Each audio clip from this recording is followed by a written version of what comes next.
So, ayan nga guys, ang ating BA64 Smiley Wagon. So, kung bakit ba siya smiley, ayan, kung mapapansin nyo, ang kanyang design sa harapan is naka-smile. Naka-formal na rin siya guys. Ayan, kita-kita nyo naman, napakaganda ng ating Smiley Wagon. At yan, request ng ating client. Pakulay din yung mugs, tsaka yan, ang ating signature accessories. Ayan, punta naman tayo sa loob mga ka-wheels. Ayan, makita nyo, pina-customize din na ating client ang kanyang dashboard at ng kanyang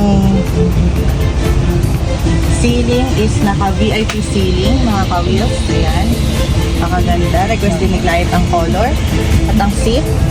Ayan.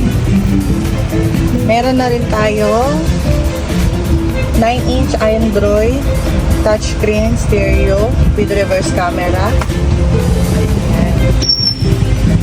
Ayan mga kawis, ang ating Smiley Wagon is power sliding, and syempre meron tayong automatic step board dyan.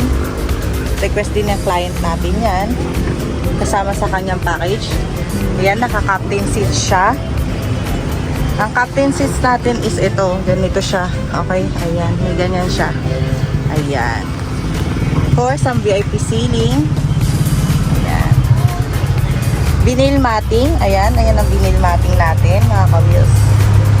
Napakaganda, diba? Ayan. Sara naman natin siya, mga ka-wheels. Ayan.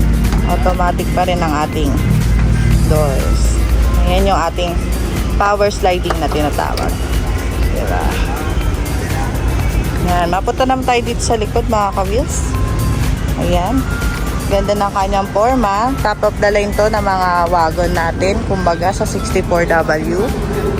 Yan, kung makikita nyo, ganda ng kanyang tail light.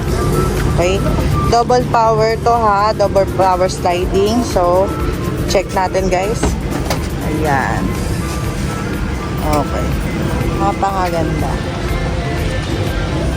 So sa mga gusto magpa-made to order ng ganito, this is semi-loaded setup.